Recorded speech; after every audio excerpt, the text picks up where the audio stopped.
പ്രിയ കൂട്ടുകാരെ, നിങ്ങൾ ഇന്ന് കേൾക്കാൻ പോകുന്നത് അഖിൽ പി ധർമ്മരാജൻ്റെ റാം കെയർ ഓഫ് ആനന്ദി എന്ന നോവലിൻ്റെ 5ാമത്തെ ഭാഗമാണ്.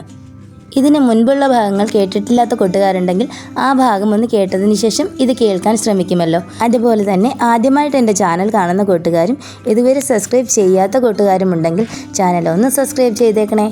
അപ്പോൾ നമുക്ക് നേരെ കഥയിലേക്ക് പോകാം.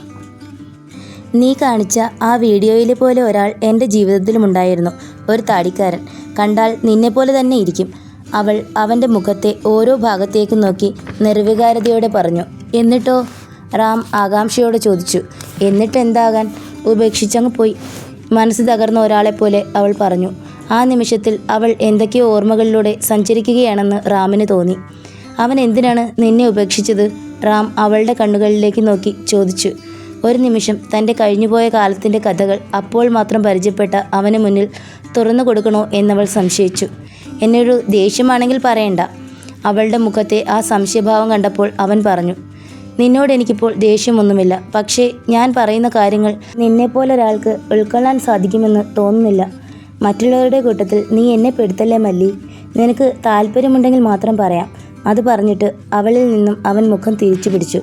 ഒന്ന് ദീർഘനിശ്വാസം ഉതിർത്ത ശേഷം ഒരു തീരുമാനത്തിൽ എത്തിച്ചേർന്നതുപോലെ അവൾ പറഞ്ഞു തുടങ്ങി. ഞാൻ അവനെ ഒരുപാട് വിശ്വസിച്ച് അവനോടൊപ്പം ജീവിക്കുവാൻ പോയി. പിന്നീട് അവനായിരുന്നു എൻ്റെ ലോകം. ഒരു ഭാര്യയെപ്പോലെ ഞാനവനെ നോക്കി. അവൻ്റെ തുണികൾ കഴുകി, അവനിഷ്ടപ്പെട്ട ഭക്ഷണമുണ്ടാക്കി.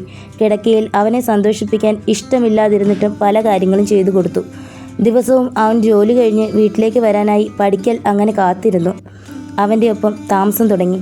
കുറച്ചു കാലം കഴിഞ്ഞപ്പോൾ മുതൽ അവൻ്റെ ഏറ്റവും അടുത്ത 2 സുഹൃത്തുക്കൾ അവനില്ലാത്ത സമയങ്ങളിൽ ഇടയ്ക്കിടെ ഞങ്ങളുടെ വീട്ടിൽ വന്നിരുന്ന് മദ്യപിക്കുമായിരുന്നു. പതിയെ അവർ എൻ്റെ ശരീരത്തിൽ തൊടാനും പിടിക്കാനുമൊക്കെ വരാൻ തുടങ്ങി. ആ സമയത്ത് ഞാൻ മുറിക്കുള്ളിൽ കയറി കഥ അടയ്ക്കും. അവനോടുള്ള ഇഷ്ടം കൊണ്ട് അവനെയും അവൻ്റെ കൂട്ടുകാരെയും തമ്മിൽ തെറ്റിക്കണ്ടല്ലോ എന്നോർത്ത് ഞാനതെല്ലാം സഹിച്ചു. അവൻ്റെ ജീവിതത്തിലെ ഒരുപാട് പ്രതിസന്ധികളിൽ അവനെ സഹായിച്ചതും ഒപ്പം നിന്നതുമൊക്കെ അവരാണെന്ന് അവനൊരിക്കൽ പറഞ്ഞിരുന്നു. എന്നെപ്പോലെ ഒരാളെ അവൻ സ്വീകരിക്കുമ്പോൾ ഞാനും അവൻ്റെ മറ്റുള്ള ബന്ധങ്ങൾക്ക് കോട്ടം തട്ടാതെ നോക്കണമല്ലോ. അങ്ങനെയിരിക്കെ ഒരു ദിവസം അവൻ എന്നെ വിളിച്ചു പറഞ്ഞു അവന് ജോലിയിൽ പ്രൊമോഷനായെന്നും അതിൻ്റെ ഭാഗമായി അന്ന് വീട്ടിൽ ചെറിയ ഒരു പാർട്ടി ഉണ്ടെന്നും ഞാൻ പാർട്ടിക്കുള്ള ഭക്ഷണവും മറ്റും ഉണ്ടാക്കി വെച്ച് അവർക്കായി കാത്തിരുന്നു. അന്ന് വൈകിട്ട് എനിക്ക് പരിചയമില്ലാത്ത കുറേ പേർ മദ്യമൊക്കെയായി അവനോടൊപ്പം വീട്ടിലേക്ക് വന്നു. അവനെയും ചേർത്ത് 7 പേരുണ്ടായിരുന്നു. അവരുടെ പാർട്ടി തുടങ്ങിയപ്പോൾ ഞാൻ ഭക്ഷണമെല്ലാം എടുത്തു വച്ച ശേഷം മുറിയിൽ പോയിരുന്നു. പക്ഷേ രാത്രി നേരത്ത് അവൻ്റെ ആ 2 കൂട്ടുകാർ ആദ്യം എൻ്റെ മുറിയിലേക്ക് കടന്നു വന്നു. ശേഷം എന്നെ ബലമായി ഹാളിലേക്ക് പിടിച്ചുകൊണ്ടുപോയി. ഹാളിലെ ലൈറ്റ് ഓഫായിരുന്നു. പക്ഷേ എനിക്കായി അവിടെ ബാക്കിയുള്ളവരും കാത്തു നിൽപ്പുണ്ടായിരുന്നു. അവർ 6 പേരും ചേർന്ന് എന്നെ ചെയ്യാവുന്നതിൻ്റെ അങ്ങേയറ്റം വരെ ചെയ്തു. അവരൊക്കെ എന്നെ അങ്ങനെ ചെയ്തതിൽ എനിക്ക് സങ്കടമില്ലായിരുന്നു. പക്ഷേ വേദന സഹിക്കാനാവാതെ അവൻ്റെ പേര് വിളിച്ച് ഞാൻ അലറിയപ്പോൾ എൻ്റെ വാ പൊത്തിപ്പിടിച്ചത് അവനാണ്. ഏത് ഇരുട്ടിലും നമുക്ക് നമ്മുടെ പ്രിയപ്പെട്ടവരുടെ ഗന്ധം തിരിച്ചറിയാൻ സാധിക്കുമല്ലോ. എൻ്റെ വാ പൊത്തിയത് പോരാത്തതിന് വേദന കൊണ്ട് പുളയുന്ന എൻ്റെ നെറ്റിയിൽ അവൻ ഇടയ്ക്കിടെ മുത്തം തന്നുകൊണ്ടിരുന്നു. ആ സമയത്ത് അവൻ എന്നെ സ്നേഹിക്കുകയായിരുന്നുവോ ദ്രോഹിക്കുകയായിരുന്നുവോ എന്ന് എനിക്കിപ്പോഴും അറിയില്ല. പിറ്റേന്ന് കത്തിപ്പാറ പാലത്തിൻ്റെ താഴെയുള്ള തെരുവിൽ കിടന്നിരുന്ന എന്നെ എടുത്തുകൊണ്ടുപോയി ശുശ്രൂഷിച്ചതൊക്കെ എനിക്കൊപ്പം ആ സ്റ്റേഷനിലിരുന്ന 12 പേരാ. പിന്നെ ഞാനവനെ കണ്ടിട്ടില്ല. ഒരിക്കൽ ഞങ്ങളെല്ലാവരും കൂടി ആ വീടും തിരിഞ്ഞു പോയിരുന്നു. പക്ഷേ അപ്പോഴേക്കും അവൻ അവിടെ നിന്നും താമസം മാറിപ്പോയി. പിന്നീട് വർഷങ്ങൾക്ക് ശേഷം ഞാൻ കാണുന്നത് അവൻ്റെ രൂപമുള്ള നിന്നെയാണ്. അതാണ് ശല്യം ചെയ്യാൻ വീണ്ടും വീണ്ടും നിനക്കരികിലേക്ക് വന്നത്. പക്ഷേ അന്നത്തെ ആ ഷർട്ടൊക്കെ കീറിയ സംഭവം എൻ്റെ കൈവിട്ടുപോയി. നീ എന്നെ ഉപദ്രവിച്ചപ്പോൾ അവൻ കൂട്ടുകാർക്ക് എന്നെ പിടിച്ചു വെച്ച് കൊടുത്ത ആ ദിവസം വീണ്ടും എൻ്റെ മനസ്സിലേക്ക് കടന്നു വന്നു. പിന്നെ പോലീസിൻ്റെ ലാത്തിക്കടി കിട്ടിയപ്പോഴാണ് ഞാൻ നോർമലായത്. അല്ലെങ്കിലും പോലീസുകാർക്ക് ഞങ്ങളെ ഉപദ്രവിക്കുന്നത് ഒരു ഹരമാണ്. തരം കിട്ടുമ്പോഴൊക്കെ അവരത് ചെയ്യാറുമുണ്ട്. ഞാൻ സ്നേഹിച്ചവനെ കൊണ്ട് ആ കാര്യത്തിൽ എനിക്കൊരു ഗുണമുണ്ടായി. ചില രാത്രികൾ ഇവിടുത്തെ ലോക്കൽ പോലീസുകാർക്ക് കാമം മൂക്കുമ്പോൾ പാലത്തിനടിയിൽ താമസിക്കുന്ന ഞങ്ങളിലെ സുന്ദരിമാരെ തിരിഞ്ഞു വരാറുണ്ട്. മിക്കപ്പോഴും അവരുടെ വേട്ടമൃഗം ഞാനാണ്. അവന്മാർ കൊണ്ടുപോയാൽ പിന്നെ 3-4 ദിവസത്തേക്ക് നടക്കാൻ പോലും പറ്റില്ല. ശരീരം മൊത്തം ബെൽറ്റിനടിച്ച പാടും ചിലയിടത്ത് സിഗരറ്റ് വെച്ച് പൊള്ളിച്ച മുറിവുകളുമൊക്കെ ഉണ്ടാവും. ഞാൻ ആത്മാർത്ഥമായി സ്നേഹിച്ചവൻ അതിലും വലിയൊരു അനുഭവം എനിക്ക് തന്നിട്ടുള്ളത് കൊണ്ട് പോലീസുകാർ അങ്ങനെയൊക്കെ ചെയ്യുമ്പോൾ അതിൻ്റെ ഒരു അംശമായി പോലും എനിക്കതിനെ തോന്നാറില്ല. മല്ലി അത് പറഞ്ഞു നിർത്തിയപ്പോൾ അവർക്ക് ഗിണ്ടിയിലേക്ക് പോകാനുള്ള ട്രെയിൻ പ്ലാറ്റ്ഫോമിലേക്ക് വന്നെത്തിയിരുന്നു. 10 ഗിണ്ടിയിൽ നിന്നും അയ്യപ്പൻ താങ്കലിലേക്ക് ബസ്സിൽ പോകുമ്പോൾ റാമിൻ്റെ കാതിൽ ഇടയ്ക്കിടെ മല്ലിയുടെ അന്ന് രാത്രിയിലത്തെ അലറിക്കരച്ചിൽ മുഴങ്ങിക്കൊണ്ടിരുന്നു. അവൻ ഫ്ലാറ്റിലെത്തുമ്പോൾ സമയം 9 മണിയായിരുന്നു. കോളിംഗ് ബെൽ അടിച്ചപ്പോൾ കതകു തുറന്നത് ബിനീഷാണ്. പിന്നിലായി കിരണും ഉണ്ടായിരുന്നു. ഊതു, റാമിനെ കണ്ടതും അയാൾ പറഞ്ഞു. എന്ത്? എടാ ഊതാൻ. ഹൂ. റാം നീട്ടി ഊതി. ആ, അപ്പോൾ വെള്ളമടി പാർട്ടി ആയിരുന്നില്ല. പിന്നെ നീ എവിടെയായിരുന്നു ഇത്രയും നേരം? അയാൾ ഗൗരവത്തിൽ ചോദിച്ചു. നിങ്ങളല്ലേ മനുഷ്യ കഴിഞ്ഞ ദിവസം പറഞ്ഞത് ഇഷ്ടമുള്ളത് ചെയ്യാനും ഇഷ്ടമുള്ളിടത്ത് പോകാനുമൊക്കെ? ആ, ഞാൻ അങ്ങനെയൊക്കെ പറയും. എന്നും വെച്ച് ഉടനെ നീ അങ്ങ് കറങ്ങാൻ പോകുമല്ലോ. ഹോ, ഈ ഫ്ലാറ്റിലെ എല്ലാത്തിനും ഭ്രാന്ത. അതും പറഞ്ഞുകൊണ്ട് റാം അകത്തേക്ക് കയറിയിട്ട് ജഗ്ഗിലിരുന്ന പകുതിയോളം വെള്ളം ഒറ്റ വലിക്ക് കുടിച്ചു തീർത്തു. അന്ന് കിടക്കാൻ നേരത്തും കിരണും റാമും കൂടി മല്ലിയെപ്പോലെയുള്ളവരുടെ കാര്യങ്ങൾ ചർച്ച ചെയ്തുകൊണ്ടിരുന്നു. അവരെ കളെന്നാണോ അതോ ഹിജഡകളെന്നാണോ അതോ ഇനി ട്രാൻസ്ജെൻഡറുകളെന്നാണോ വിളിക്കേണ്ടതെന്ന് റാമിനോ കിരണിനോ പിടുത്തമുണ്ടായിരുന്നില്ല. 2 പിറ്റേന്ന് ചെന്നൈയിൽ നേരം പുലർന്നത് നേർത്ത മഴയോടുകൂടിയാണ്. റാം ബാൽക്കണിയുടെ വാതിൽ തുറന്ന് പുറത്തേക്ക് നോക്കി. ഓയിൽ മിൽ റോഡിൻ്റെ തെരുവോരങ്ങൾ മുഴുവൻ ആ മഴയിൽ നനയുന്നുണ്ടായിരുന്നു. അവൻ ആ നാട്ടിൽ വന്നതിന് ശേഷം ആദ്യമായാണ് അവിടെ മഴ പെയ്യുന്നത്. സമീപത്തെ കെട്ടിടത്തിന് മുകളിലുള്ള വാടക കട്ടിലുകളെല്ലാം പ്ലാസ്റ്റിക് ഷീറ്റുകൾ കൊണ്ട് മൂടിയിട്ടുണ്ടായിരുന്നു. ബസ് ഡിപ്പോയുടെ മുന്നിലായി കുടയും ചൂടി നിൽക്കുമ്പോൾ തെരുവിലെ കച്ചവടക്കാർ മുതൽ ഭിക്ഷ യാചിക്കുന്നവർ വരെ സന്തോഷത്തോടെ പൊടിമഴ നനയുന്ന കാഴ്ച അവൻ കണ്ടു. ചെന്നൈയിൽ ജീവിക്കുന്നവരുടെ മുഖത്ത് സന്തോഷം കാണുക വളരെയധികം വിരളമായിരുന്നു. പക്ഷേ അന്നത്തെ ദിവസം അവൻ കണ്ട മിക്ക ആളുകളുടെയും മുഖങ്ങളിൽ ആകെ ഒരു വികാരം മാത്രമായിരുന്നു. ചെന്നൈയുടെ കാലാവസ്ഥ അവിടുത്തെ ജനങ്ങളുടെ വികാരങ്ങളെപ്പോലും അത്ര കണ്ട് ബാധിച്ചിരുന്നുവെന്ന് റാമിന് തോന്നി. ഗിണ്ടി സ്റ്റേഷൻ സ്റ്റോപ്പിൽ ബസ്സിറങ്ങി സബ്വേയിലൂടെ നടക്കുമ്പോൾ കച്ചവടക്കാരിൽ ഒരാളുടെ പക്കൽ നിന്നും 50 രൂപ കാശ് കൊടുത്ത് അവൻ ഒരു ബോക്സ് സ്ട്രോബെറി പഴം വാങ്ങി. പ്ലാറ്റ്ഫോം നമ്പർ 2-ലെത്തുമ്പോൾ കൂടയിൽ സമൂസ കച്ചവടം നടത്തുന്ന അമ്മച്ചിയുമായി സംസാരിച്ചുകൊണ്ട് മല്ലി നിൽപ്പുണ്ടായിരുന്നു. പടികളിറങ്ങി വരുന്ന റാമിനെ കണ്ടതും അവൾ ഭംഗിയിൽ പുഞ്ചിരിച്ചു. റാം അവളെ മൊത്തമായി ഒന്ന് നോക്കി. അവൻ തലേന്ന് വാങ്ങിക്കൊടുത്ത ആ സാരിയും വിരിഞ്ഞു തുടങ്ങിയ മുല്ലപ്പൂക്കളും ചൂടി നെറ്റിയിൽ ചന്ദനം തൊട്ട് സാരിക്ക് യോജിച്ച കമ്മലുമിട്ട് അവൾ നിൽക്കുന്നു. റാമിനെ കണ്ടതും സമൂസ വിൽക്കുന്ന അമ്മച്ചി ഇവനാണോ എന്ന മട്ടിൽ മല്ലിയെ നോക്കി. മല്ലി പുഞ്ചിരിച്ചുകൊണ്ട് തലകുലുക്കി കാണിച്ചു. റാം അവർക്കരികിലേക്ക് നടന്നു ചെന്നു. സൂപ്പർ, അവൻ അവളെ നോക്കി പറഞ്ഞു. താങ്ക്സ്. അപ്പോഴേക്കും അവൻ സാധാരണ പോകാറുള്ള ട്രെയിൻ എത്തിയിരുന്നു. റാം ട്രെയിനിലേക്ക് കയറിയതും സമൂസക്കാരി അമ്മച്ചിയോട് പറഞ്ഞിട്ട് അവളും ട്രെയിനിലേക്ക് വന്ന് കയറി. പതിവിന് വിപരീതമായി അവൾ അന്ന് ആരോടും പണം ചോദിച്ചില്ല. ട്രെയിനിൻ്റെ വാതിലിന് ഇരുവശവുമായി കൈപ്പിടിയിൽ തൂങ്ങി അവർ ഇരുവരും നിന്നു. ട്രെയിനിൽ തിരക്ക് തീരെ കുറവായിരുന്നു. റാം കയ്യിലിരുന്ന സ്ട്രോബെറി പഴത്തിൻ്റെ ബോക്സ് തുറന്ന് അവളുടെ നേർക്ക് നീട്ടി. അവൾ അതിൽ നിന്നും ഒരെണ്ണമെടുത്ത് കടിച്ചു. മഴ ട്രെയിനിന് മേൽ ചാറിക്കൊണ്ടിരുന്നു. മഴകണങ്ങൾ ഇടയ്ക്കിടെ റാമിൻ്റെയും മല്ലിയുടെയും മുഖത്തേക്ക് തെറിച്ചു വീണു. മല്ലി അവനെ നോക്കി ചെറുതായി പുഞ്ചിരിച്ചു. എന്താ, റൊമാൻസ് ആണോ? മല്ലിയുടെ ചിരി കണ്ട് റാം കളിയാക്കുന്ന തരത്തിൽ ചോദിച്ചു. അയ്യാ സാമി, വേണ്ടേ. ഇനി ഈ ജീവിതത്തിൽ ഒരു താടിക്കാരനെ ഞാൻ പ്രേമിക്കില്ലേ? മല്ലി കൈകൂപ്പി ചിരിച്ചു. റാമും ഒപ്പം ചിരിച്ചു. 2 ദിവസം മുൻപ് വരെ എനിക്ക് നിന്നെ പേടിയായിരുന്നു മല്ലി. ഇപ്പോൾ നമ്മൾ ഫ്രണ്ട്സ് ആയില്ലേ? റാം അവൾക്ക് നേരെ ഒരു സ്ട്രോബെറി പഴം കൂടി നീട്ടി. ഇതൊക്കെ 2-3 ദിവസം കാണും റാം. ഇതുപോലെ ഞങ്ങളോട് സിമ്പതി തോന്നിയിട്ട് ഫ്രണ്ട്സ് ആകാൻ പലരും വരാറുണ്ട്. സിമ്പതിയുടെ ചാർജ് തീരുമ്പോൾ അവരൊക്കെ പതിയെ ഓരോ തിരക്കുകളിലേക്ക് പോകും. പിന്നെ എവിടെയെങ്കിലും വെച്ച് കണ്ടാൽ തിരിഞ്ഞു നോക്കില്ല. അതുകൊണ്ട് ഇതൊക്കെ എനിക്ക് പരിചിതമാണ്. ആരൊക്കെ വന്നാലും പോയാലും ഞങ്ങളൊക്കെ എപ്പോഴും ഇവിടെയൊക്കെ തന്നെ കാണും. ഇതാണ് ഞങ്ങളുടെ ലോകം. എങ്കിലും നീ എനിക്ക് സ്പെഷ്യലാണ് കേട്ടോ.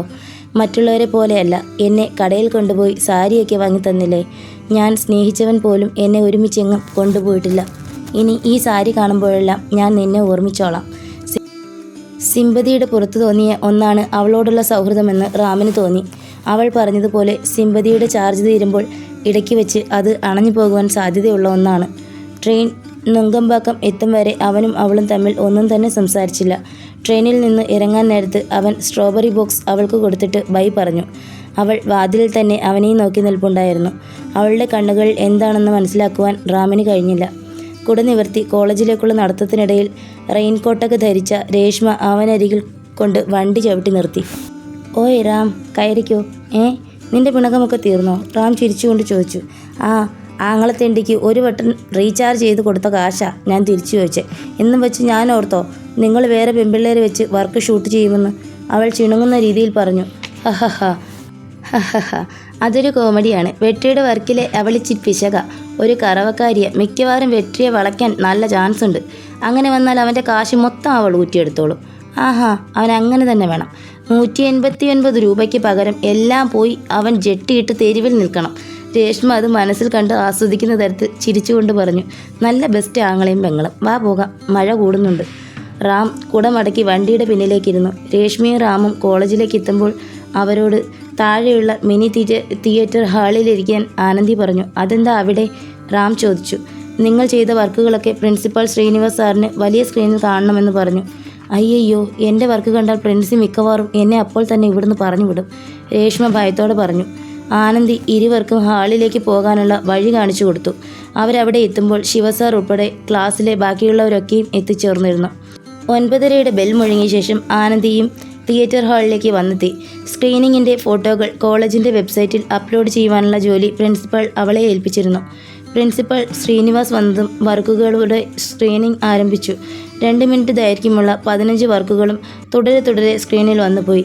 ഹാളിലേക്ക് ഏറ്റവും ഒടുവിൽ വന്നെത്തിയതിനാൽ രേഷ്മയുടെയും റാമിൻ്റെയും വർക്കുകൾ ഏറ്റവും ഒടുവിലായിരുന്നു പ്ലേ ചെയ്തത്. റാമിൻ്റെ വർക്കിൻ്റെ സ്ക്രീനിങ് കഴിഞ്ഞതും പ്രിൻസിപ്പൽ ഉൾപ്പെടെയുള്ളവർ എഴുന്നേറ്റ് നിന്ന് കൈയടിച്ചു. റാം നോക്കുമ്പോൾ ക്യാമറ കഴുത്തിൽ തൂക്കിയിട്ട് ആനന്ദിയും കൈതട്ടുന്നത് കണ്ടു. അവന് ലഭിച്ച വലിയ അംഗീകാരമായിരുന്നു ഹാളിൽ നിറഞ്ഞ കയ്യടി. പുറത്തേക്ക് പോകും മുൻപ് നല്ല രീതിയിൽ വർക്കുകൾ ചെയ്ത എല്ലാ വിദ്യാർത്ഥികൾക്കും പ്രിൻസിപ്പൽ ഓരോ പാർക്കർ പേന വീതം ഗിഫ്റ്റ് നൽകി. സ്ക്രീനിങ് കഴിഞ്ഞതും എല്ലാവരും തിരികെ ക്ലാസ്സിലേക്ക് പോയി. ഉച്ചയ്ക്ക് ബ്രേക്ക് സമയത്ത് ഉണവകത്തിലേക്ക് പോകാൻ തുടങ്ങിയ രേഷ്മയോടും റാമിനോടും അന്ന് താൻ ചിങ്കാവിക്കൊപ്പം ഹോട്ടലിൽ നിന്നുമാണ് ലഞ്ച് കഴിക്കുന്നതെന്ന് വെട്രി പറഞ്ഞു. അടിപൊളി, ചെല്ല്. അത് പറഞ്ഞിട്ട് രേഷ്മ പുറത്തേക്ക് പോയി. അവൾ പണി തുടങ്ങിയെന്ന് തോന്നുന്നു. താഴേക്കുള്ള പടികളിറങ്ങുമ്പോൾ റാം രേഷ്മയോട് പറഞ്ഞു. അവരിരുവരും റോഡിലേക്ക് ഇറങ്ങി വരുമ്പോൾ ആനന്ദി കാർത്തിക്കിൻ്റെ കഴുത്തിൽ അമർത്തുകയും തിരിക്കുകയും അങ്ങോട്ടും ഇങ്ങോട്ടും വെട്ടിക്കുകയും ഒക്കെ ചെയ്യുന്നുണ്ടായിരുന്നു. കാർത്തിക് കഴുത്ത് ശരിയായപ്പോൾ ആനന്ദിക്ക് കൈ കൊടുക്കുകയും കഴുത്ത് അങ്ങോട്ടും ഇങ്ങോട്ടും തിരിച്ചുകൊണ്ട് നടന്നു പോവുകയും ചെയ്തു. ഇവളെന്താ വല്ല മർമാണി ചികിത്സയും തുടങ്ങിയോ? രേഷ്മ സംശയത്തോടെ ചോദിച്ചു. അതൊക്കെ ഒരു കഥയാണ് മോളെ. അറീനയിൽ അവളുടെ തന്തയ്ക്ക് വിളിച്ചു നോക്ക്. അത് ശരി, കാർത്തിക്കിനിട്ടും കിട്ടിയോ? ഇവളുടെ തന്തയ്ക്ക് എന്താ കൊമ്പുണ്ടോ? നിനക്കും അതിനല്ലേ കിട്ടിയത്? അതന്നെ. ഇനി അവളുടെ അച്ഛൻ മരിച്ചു പോയതോ മറ്റോ ആണോ? അതുമല്ലെങ്കിൽ വല്ല രോഗിയുമാകുമോ? ഇവളിങ്ങനെ കാശുണ്ടാക്കുന്നത് അയാളുടെ ചികിത്സയ്ക്ക് വേണ്ടിയോ മറ്റോ ആണെങ്കിലോ? അവൻ സംശയത്തോടെ പറഞ്ഞു. ഒന്ന് പോയേറാം. ഇവളുടെ അമ്മയും അച്ഛനും ഇടയ്ക്കിടെ നമ്മുടെ പാർട്ടിയുടെ വീട്ടിൽ വന്നു പോകാറുണ്ട്. അവർക്ക് അസുഖം പോയിട്ട് കാശിന് ആവശ്യമുള്ള ടീംസ് ആണെന്ന് പോലും എനിക്ക് തോന്നിയിട്ടില്ല. രേഷ്മ പറഞ്ഞത് കേട്ടപ്പോൾ ആനന്ദി രഹസ്യ സ്വഭാവമുള്ള ഒരു വ്യക്തിയാണെന്ന് അവന് തോന്നി. അവർ ഉണവകത്തിലെത്തുമ്പോൾ ആനന്ദി ക്യൂവിൽ നിൽപ്പുണ്ടായിരുന്നു. പരസ്പരം നോക്കിയെങ്കിലും ഇരുവരുടെയും മുഖത്ത് പ്രത്യേകമായ ഭാവങ്ങളൊന്നും തന്നെ ഉണ്ടായിരുന്നില്ല. അവൾ പതിവ് പോലെ തൈര് സാദവും റാമും രേഷ്മയും സാമ്പാർ സാദവും കഴിച്ചു. ഉണവകത്തിൽ നിന്നും ആഹാരം കഴിച്ചിട്ടിറങ്ങുമ്പോൾ ആനന്ദി രേഷ്മയുടെയും റാമിൻ്റെയും ഒപ്പം നടന്നു ചെന്നു. Ram, your short movie was very good. അവൾ അവർക്കൊപ്പം കയറി നടന്നുകൊണ്ട് പറഞ്ഞു. താങ്ക്സ്. അവനും അവളും തമ്മിൽ സാധാരണക്കാരെ പോലെ സംസാരിക്കുന്നത് കണ്ടിട്ട് അത്ര രസിക്കാത്ത മട്ടിൽ രേഷ്മ ഇരുവരെയും നോക്കി. കാളിദാസാണോ ആ കഥ പറഞ്ഞു തന്നത്? കാളിദാസോ? റാം സംശയത്തിൽ ആനന്ദിയെ നോക്കി. അവൻ്റെ വേറെ പേരെനിക്ക് അറിയില്ല. പുള്ളി ഇന്നലെ ശ്രീനഗറിൽ റാമിനോടൊപ്പം ഉണ്ടായിരുന്നല്ലോ. ഞാൻ നിങ്ങളെ കണ്ടിരുന്നു. മല്ലിയെ പറ്റിയാണ് ആനന്ദി പറയുന്നതെന്ന് അവന് മനസ്സിലായി. മല്ലിയെ തനിക്കെങ്ങനെ അറിയാം? അവൻ സംശയത്തോടെ ചോദിച്ചു. ഒരിക്കൽ കക്ഷി കോളേജിൽ അഡ്മിഷൻ ചോദിച്ച് വന്നിരുന്നു. സർട്ടിഫിക്കറ്റിലൊക്കെ ആണിൻ്റെ ഫോട്ടോയും പേരുമായിരുന്നു, രൂപം പെണ്ണിൻ്റെയും. ശ്രീനിവാസ് സാർ പോകാൻ പറഞ്ഞിട്ടും പോയില്ല. ക്ലാസിക്കൽ ഡാൻസ് പഠിക്കാനായിരുന്നു ആളുടെ ആഗ്രഹം. ഇവിടെ ബോയ്സിന് ഡാൻസ് അക്കാഡമിയിൽ സീറ്റില്ല. കാഴ്ചയിൽ സ്ത്രീയാണെന്ന് പറഞ്ഞിട്ട് കാര്യമില്ലല്ലോ. പ്രൂഫിലൊക്കെ അയാൾ പുരുഷനല്ലേ. അന്ന് കാളിദാസ് എന്ന ആ പേര് എൻ്റെ മനസ്സിൽ പതിഞ്ഞിരുന്നു. പിന്നെ കക്ഷിയെ ഞാൻ കാണുന്നത് കഴിഞ്ഞ ദിവസം ഇയാൾക്കൊപ്പമാണ്. അങ്ങനെ ഒരു സംഭവം ഉണ്ടായിട്ടുണ്ടോ? ഞാൻ ഇന്നലെയാണ് മല്ലിയെ അടുത്ത് പരിചയപ്പെടുന്നത്. അവളുടെ അധികം കഥകളൊന്നും എനിക്കറിയില്ല. മല്ലി തന്നെ കോളേജ് ഗേറ്റ് വരെ പിന്തുടർന്ന് വന്ന കാര്യം റാം മനസ്സിലോർത്തു. അന്ന് ശ്രീനിവാസ് സാർ അഡ്മിഷൻ കൊടുക്കാതിരുന്നത് കൊണ്ട് ഒരു പ്രതിഷേധം എന്നതുപോലെ കോളേജിൽ വിട്ട സമയത്ത് സാർ പോകുമ്പോൾ കാറിൻ്റെ മുന്നിൽ കയറി നിന്ന് കാളിദാസ് നൃത്തം ചെയ്തു. എല്ലാവരും ചുറ്റും കൂടി. സാർ പോലും അവൻ്റെ നൃത്തം കണ്ട് ഞെട്ടിപ്പോയി. അത്രയ്ക്ക് മെയ് വഴക്കമായിരുന്നു. പക്ഷേ റൂൾസ് ആണല്ലോ. അവന് അഡ്മിഷൻ കൊടുത്തില്ല, ആനന്ദി പറഞ്ഞു. തെരുവിലെ റോഡിലൂടെ ചിങ്കാവിയും കൊണ്ട് വെട്രി അവരുടെ മുന്നിലൂടെ ബൈക്കിൽ പോകുന്നത് അവർ കണ്ടു. ചിങ്കാവി റാമിനെ കൈവീശി കാണിച്ചു. അവന് പറ്റിയ ബെസ്റ്റ് കൂട്ടാണ്. അവരിരുവരെയും കണ്ടതും ആനന്ദി പറഞ്ഞു. നിനക്ക് അവളെ അറിയോ? അതുവരെ ഒന്നും മിണ്ടാതെ ഒപ്പം നടന്ന രേഷ്മ ചോദിച്ചു. ഹലോ, ഞാൻ ആ കോളേജിലെ റിസപ്ഷനിസ്റ്റ് മാത്രമല്ല, ഓഫീസ് കാര്യങ്ങളും ഞാൻ തന്നെയാണ് കൈകാര്യം ചെയ്യുന്നത്. ഓഫീസിലുള്ള ആളുകളെ പറഞ്ഞു വിട്ടിട്ട് അവരുടെ ശമ്പളം കൂടി വാങ്ങി ഡബിൾ ഡ്യൂട്ടി ചെയ്യുന്നതാവും, രേഷ്മ പുച്ഛത്തോടെ പറഞ്ഞു. ആനന്ദി അവളെ രൂക്ഷമായി നോക്കി. രേഷ്മേ, നിന്റെ വിചാരം എന്തെന്നാ? നിനക്കും നിൻ്റെ ആങ്ങളയ്ക്കും ഏതോ രാഷ്ട്രീയക്കാരൻ്റെ റെക്കമെൻഡേഷൻ വഴിയാണ് ഇവിടെ അഡ്മിഷൻ കിട്ടിയതെന്നോ? പൊളിറ്റിക്കൽ റെക്കമെൻഡേഷൻ വഴി ആയതുകൊണ്ട് ശ്രീനിവാസൻ സാർ നിങ്ങൾ രണ്ടുപേരെയും എടുക്കണ്ടെന്ന് പ്രത്യേകം പറഞ്ഞതാ. പിന്നെ ഞാൻ കൂടി പറഞ്ഞിട്ടാ ഇവിടെ ഇപ്പോൾ ആങ്ങളെയും പെങ്ങളും ഞെളിഞ്ഞിരുന്ന് പഠിക്കുന്നേ.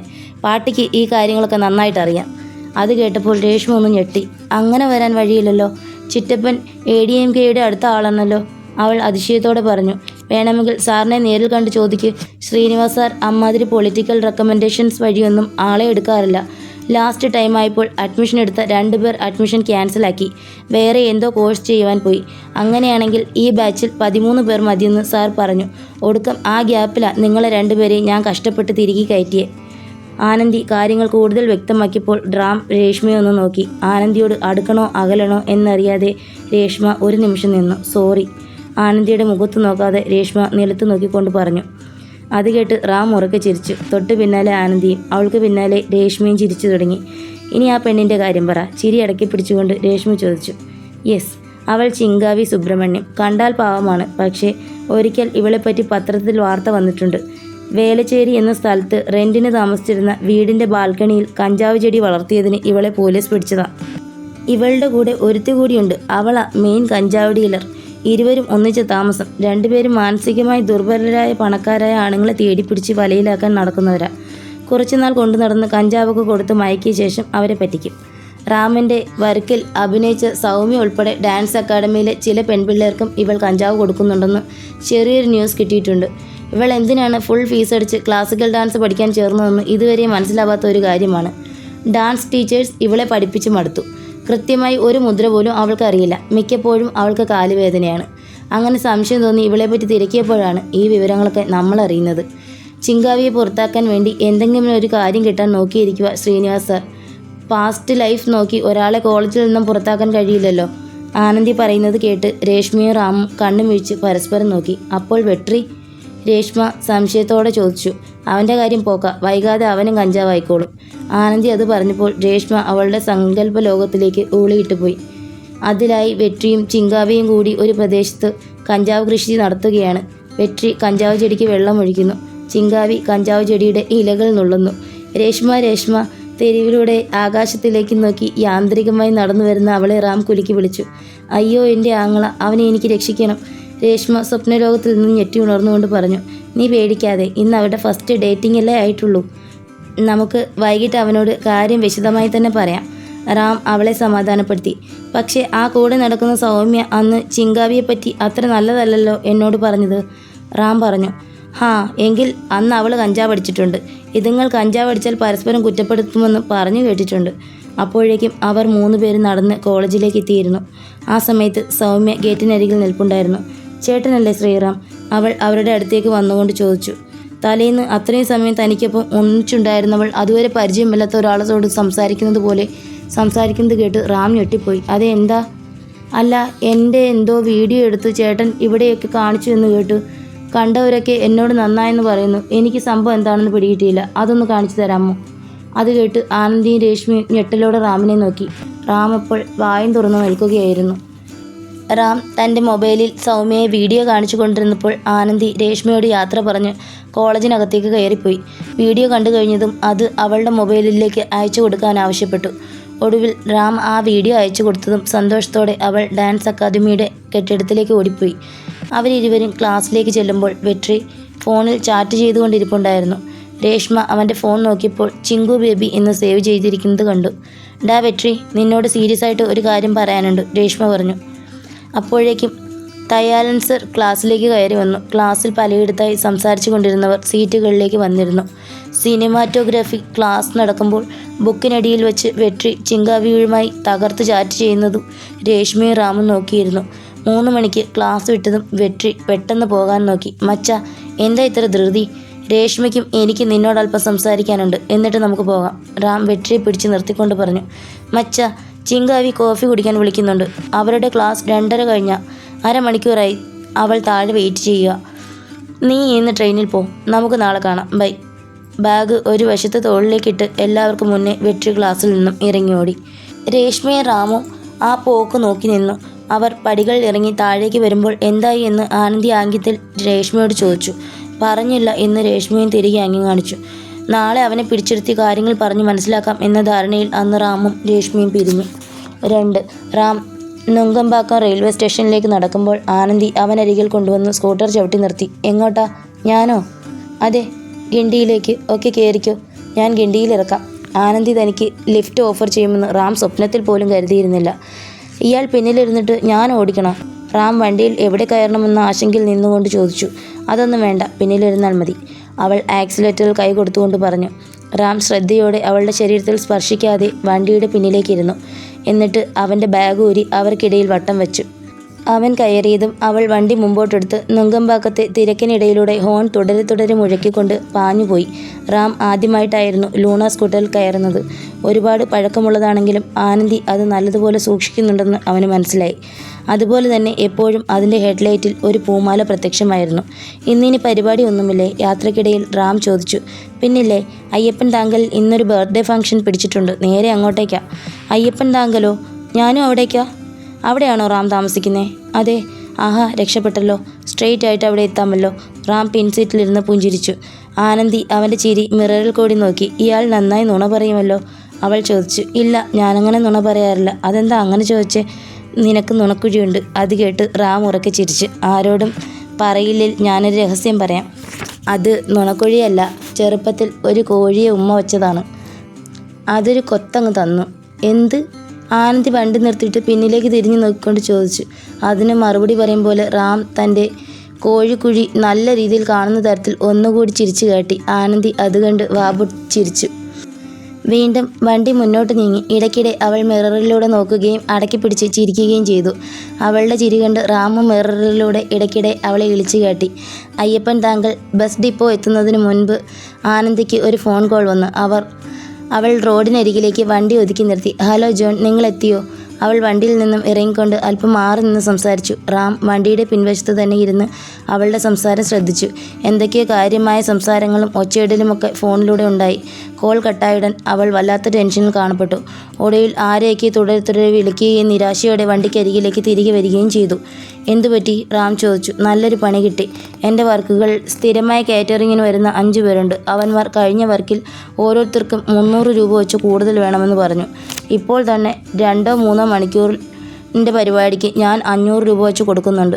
അവർ ചോദിക്കുന്നത്രയും കൂടുതൽ കൊടുക്കാൻ ഞാൻ വലിയ വർക്കുകളല്ല പിടിക്കുന്നത്. ഞാൻ അപ്പോഴേ പറഞ്ഞതാണ് അത്ര റേറ്റ് എന്നെക്കൊണ്ട് പറ്റില്ലെന്ന്. ഇപ്പോൾ ഈ അവസാന നിമിഷത്തിൽ അവന്മാർ വിളിച്ചിട്ട് പറയുക ഇന്ന് വർക്കിന് ഇറങ്ങുന്നില്ലെന്ന്. അവന്മാർക്കറിയാം ഞാൻ കാല് പിടിക്കാൻ ചെല്ലുമെന്ന്. ലാസ്റ്റ് മൊമെൻ്റ് ആയതുകൊണ്ട് വേറെ ആളുകളെ വിളിച്ചിട്ട് കിട്ടുന്നുമില്ല. ഞാനിനി എന്തു ചെയ്യും? ദൈവമേ, ഫംഗ്ഷൻ തുടങ്ങാൻ ഇനി കഷ്ടിച്ച് 1 മണിക്കൂർ കൂടി ഉണ്ടാവും. ഡെക്കറേഷൻകാരൊക്കെ എല്ലാം സെറ്റാക്കി ഓഡിറ്റോറിയത്തിൽ എന്നെയും കാത്തു നിൽക്കുക. ഫുഡും എത്തിക്കഴിഞ്ഞു, ആനന്ദി ടെൻഷനോടെ പറഞ്ഞു.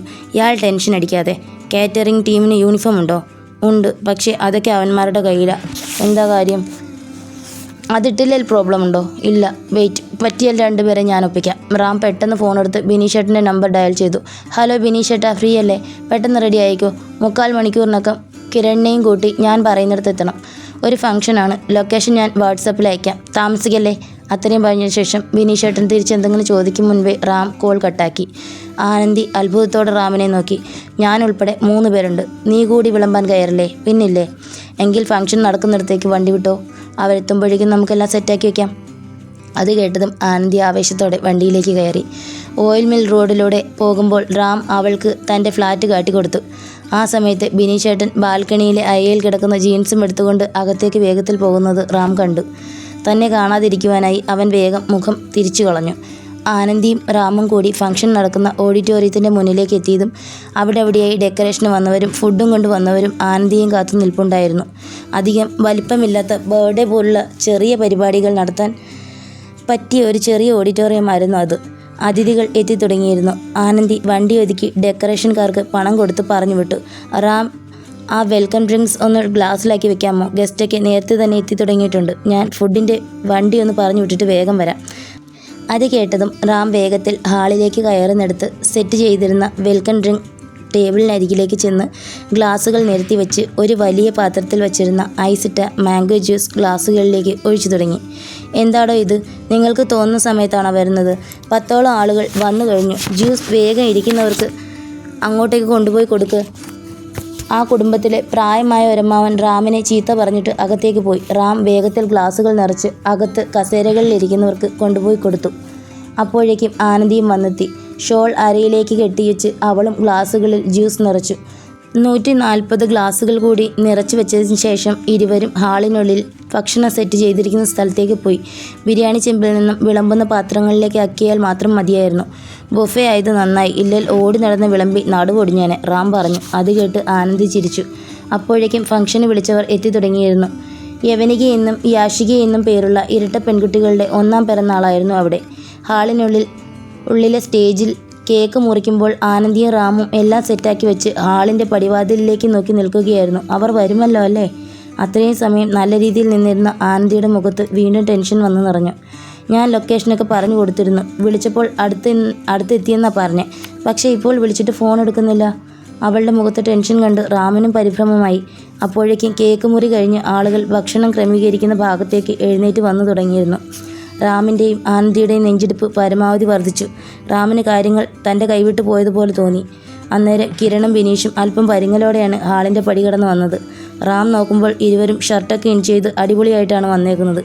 അവരെ കണ്ടതും അവൻ ഉറക്കി അവരുടെ പേരുകൾ വിളിച്ചുകൊണ്ട് കൈവീശിക്കാട്ടി. ആനന്ദി ഒരു നിമിഷം ദീർഘനിശ്വാസം ഉതിർത്തു. കിരണും ബിനീഷും ശങ്കിച്ച രീതിയിൽ അവിടേക്ക് നടന്നു വന്നതും റാം അവരെ ഇരുവരെയും ഓരോ ടേബിളിനരികിൽ നിറച്ചു വെച്ചിരിക്കുന്ന ബിരിയാണി പാത്രങ്ങൾ കാണിച്ചിട്ട് ഓരോ തവി എടുത്തു കൊടുത്തു. ഫ്ലാറ്റിൽ വന്നിട്ട് എന്നെ കുനിച്ച് നിർത്തി ഇടിച്ചോ? തൽക്കാലം ബിരിയാണി വിളമ്പി സഹകരിക്കണം പ്ലീസ്. അവൻ പറയുന്നത് കേട്ട് ബിനീഷും കിരണും പരസ്പരം നോക്കി പൊളിച്ചു. ആനന്ദിയും കണ്ണു ചുരുക്കി അപേക്ഷിക്കും പോലെ അവരെ ഇരുവരെയും നോക്കി. ബിനീഷ് റാമിനെ പല്ലുകൾ തമ്മിൽ കൂട്ടിക്കടിച്ച് കാട്ടിയിട്ട് അവൻ്റെ കയ്യിൽ നിന്നും തവിയും പിടിച്ചു വാങ്ങി ബിരിയാണി സെറ്റ് ചെയ്തിരുന്ന ഒരു ടേബിളിനരികിലേക്ക് നടന്നുപോയി. ഞാനും പോണോ എന്ന രീതിയിൽ കിരൺ റാമിനെ നോക്കി. കിരൺ അവനെ വേണമെന്ന രീതിയിൽ തലകുലുക്കി കാട്ടി. 150 പേരുടെ പരിപാടിയായിരുന്നു അത്. ആളുകൾ ഭക്ഷണം കഴിക്കുവാനായി തിക്കും തിരക്കും കൂട്ടി. ബിനീഷും കിരണും റാമും യന്ത്രങ്ങളെപ്പോലെ നിർത്താതെ വിളമ്പിക്കൊണ്ടിരുന്നു. ആനന്ദി അവരുടെ പാത്രങ്ങൾ കാലിയാകും തോറും ബിരിയാണി പകർന്നു കൊടുത്തുകൊണ്ടിരുന്നു. കുടുംബത്തിലെ ആ അമ്മാവൻ ഇടയ്ക്കിടെ ഓരോ കുറ്റങ്ങൾ കണ്ടെത്തി ബിനീഷിനെയും കിരണിനെയും ആളുകൾ കേൾക്കെ ഉച്ചത്തിൽ ചീത്ത വിളിച്ചു. ഓരോ ചീത്ത കിട്ടുമ്പോഴും അവരിരുവരും റാമിനെ നോക്കി മുഷ്ടി ചുരുട്ടിക്കാട്ടി. ഒടുവിൽ അവസാനത്തെ ആളും കഴിച്ചു കഴിഞ്ഞപ്പോൾ അവർ 4 പേരും ഹാളിൻ്റെ നിലത്ത് തളർന്നിരുന്നു. ആനന്ദിക്ക് വഴക്കാളിയായ ആ അമ്മാവൻ ഒരു കവർ കൊണ്ടുവന്ന് കൊടുത്തു. അത് തുറന്ന് അതിലുള്ള പണം എണ്ണി നോക്കിയ ശേഷം അതിൽ നിന്നും 1000 രൂപ വീതം അവർ 3 പേർക്കും കൊണ്ടുവന്ന് കൊടുത്തു. ഇത് കൊള്ളാമല്ല പരിപാടി. പൈസ കിട്ടിയതും കിരൺ സന്തോഷത്തോടെ പറഞ്ഞു. പണിയെടുത്താൽ ഇതുപോലെ പൈസയൊക്കെ കിട്ടുമെടാ. അതെങ്ങനാ? അച്ഛനെ അമ്മേനെ പറ്റിച്ച് ജീവിക്കാനല്ലേ നിനക്കറിയൂ. ഇന്നാ കൊച്ചേ, എനിക്ക് നിൻ്റെ പൈസയൊന്നും വേണ്ട. ഇത് വാങ്ങിയാൽ ഫ്ലാറ്റിൽ ചെന്നിട്ട് ഒരാൾക്കിട്ട് കുനിച്ചു നിർത്തി കൊടുക്കാനുള്ള ഇടിയുടെ പവർ കുറയും. ബിനീഷ് അവൾ കൊടുത്ത പൈസ തിരികെ നീട്ടിക്കൊണ്ട് പറഞ്ഞു. അത് കേട്ടതും റാം ഒന്ന് പരിങ്ങി. ചേട്ടാ, റിയലി സോറി. ഒരു പ്രത്യേക സിറ്റുവേഷനിൽ റാം എന്നെ സഹായിച്ചതാ. ഈ പൈസ വാങ്ങണം പ്ലീസ്, ഇല്ലേൽ എനിക്ക് വിഷമമാകും. അവൾ വീണ്ടും നിർബന്ധിച്ചപ്പോൾ ബിനീഷ് പൈസ തൻ്റെ പോക്കറ്റിലേക്ക് തിരികെ വെച്ചു. ഞാനും പണ്ട് ചെന്നൈയിൽ ജോലി തെണ്ടി നടന്ന സമയത്ത് ഒരുപാട് കാറ്ററിങ്ങിനൊക്കെ പോയിട്ടുള്ളതാ. നിങ്ങളുടെ നിൽപ്പ് കണ്ടപ്പോഴേ എനിക്ക് മനസ്സിലായി പണിപാളി നിൽക്കുകയാണെന്ന്. എന്തായാലും കൊച്ചി ഇവിടെ വരെ വന്നതല്ലേ, ഇനി ഞങ്ങളുടെ ഫ്ലാറ്റിൽ കയറിയിട്ട് പോയാൽ മതി. ഇവൻ നിന്നെപ്പറ്റി പറഞ്ഞപ്പോൾ തന്നെ ഒന്ന് പരിചയപ്പെടണമെന്ന് കരുതിയതാ, ബിനീഷ് പറഞ്ഞു. റാം എന്നെപ്പറ്റി നിങ്ങളോട് പറഞ്ഞു? എന്ത് പെൺപുലിയാണെന്ന് കിരൺ വിളിച്ചു പറഞ്ഞു. അത് കേട്ട് ആനന്ദ് റാമിനെ ഒന്ന് പാളി നോക്കി. റാം അവളെ കോഴിക്കുഴി കാട്ടി ഇളിച്ചു കാട്ടി. 12. ഫ്ലാറ്റ് തുറന്ന് ആനന്ദി അകത്തേക്ക് കയറുമ്പോൾ കിരൺ കുരവിട്ടു. റാമും ബിനീഷും കിരണിനെ വല്ലാത്ത രീതിയിൽ നോക്കി. അല്ല, എൻ്റെ അറിവിൽ ഇത് ആദ്യമായിട്ടാണ് ഈ ഫ്ലാറ്റിൽ ഒരു പെണ്ണ് വരുന്നത്. അതിൻ്റെ സന്തോഷമാണ്. അത് കേട്ടതും ആനന്ദി ചിരിച്ചു. ഹാളിൽ അവർ 4 പേരും ഇരുന്നു. എവിടെയാണ് ആനന്ദിയുടെ വീട്? ബിനീഷ് ചോദിച്ചു. വാണിയമ്പാടിയിലാ ചേട്ടാ. ആ പേര് ഞാൻ കേട്ടിട്ടുണ്ട്. വീട്ടിൽ ആരൊക്കെയുണ്ട്? വീട്ടിൽ അച്ഛനും അമ്മയും അനിയനുമുണ്ട്. അവളുടെ കുടുംബകാര്യങ്ങൾ റാമിനും പുതിയ അറിവായിരുന്നു. ആഹാ, ഹാപ്പി ഫാമിലിയാണല്ലോ. ബിനീഷ് പുഞ്ചിരിച്ചുകൊണ്ട് ചോദിച്ചു. അതെ. അച്ഛൻ എന്താ ജോലി? അയാൾ ഉടനെ അടുത്ത ചോദ്യം ചോദിച്ചു. അതൊക്കെ ചോദിക്കുന്നത് എന്തിനാ ചേട്ടാ? ചേട്ടൻ എൻ്റെ ലൈഫുമായല്ലേ ബന്ധപ്പെട്ടിരിക്കുന്നത്. അപ്പോൾ എന്നെപ്പറ്റി മാത്രം അറിഞ്ഞാൽ പോരെ? ആനന്ദിൽ നിന്നും അങ്ങനെ ഒരു മറുപടി ബിനീഷോ റാമോ കിരണോ ഒട്ടും പ്രതീക്ഷിച്ചിരുന്നില്ല. സോറി, ഇയാൾ ദിവസം മുഴുവൻ ഓടി നടന്ന് കഷ്ടപ്പെടുന്ന ഒരാളാണെന്ന് റാം പറഞ്ഞു. വീട്ടിൽ എന്തെങ്കിലും പ്രശ്നമുണ്ടോ എന്നറിയാൻ വേണ്ടി ചോദിച്ചതാ. അയാൾ തൻ്റെ മുഖത്ത് ചമ്മൽ മറയ്ക്കാൻ നന്നേ പാടുപെട്ടു. എൻ്റെ കഷ്ടപ്പാട് വീട്ടിലെ പട്ടിണി മാറ്റാനൊന്നുമല്ല ചേട്ടാ. എല്ലാവർക്കും ലൈഫിൽ ഇത്തിരി രഹസ്യങ്ങളൊക്കെ ഉണ്ടാവില്ലേ? അതുപോലൊരു കുഞ്ഞു രഹസ്യം മാത്രം. എങ്കിൽ ശരി, ഞാൻ ഇറങ്ങട്ടെ. കുറച്ച് പൂമാലകൾ ഒരിടത്ത് ഡെലിവറി ചെയ്യാനുണ്ട്. പൂക്കട അടയ്ക്കും മുന്നേ അത് പോയി എടുക്കണം. ആനന്ദി എഴുന്നേറ്റു. അവർ 3 പേരും താഴെ വരെ അവൾക്കൊപ്പം ചെന്നു. നമ്മുടെ ലൈഫിലെ ചില കാര്യങ്ങൾ മറ്റുള്ളവരോട് പറയുന്നത് കൊണ്ട് നമുക്ക് പ്രത്യേകിച്ച് ലാഭമൊന്നും ഉണ്ടാവില്ല. പക്ഷേ അത് ചിലപ്പോൾ നഷ്ടം വരുത്തിയേക്കും. അങ്ങനെയുള്ള കാര്യങ്ങൾ ഉള്ളിൽ തന്നെ ഇരിക്കുന്നതാവും നല്ലത്.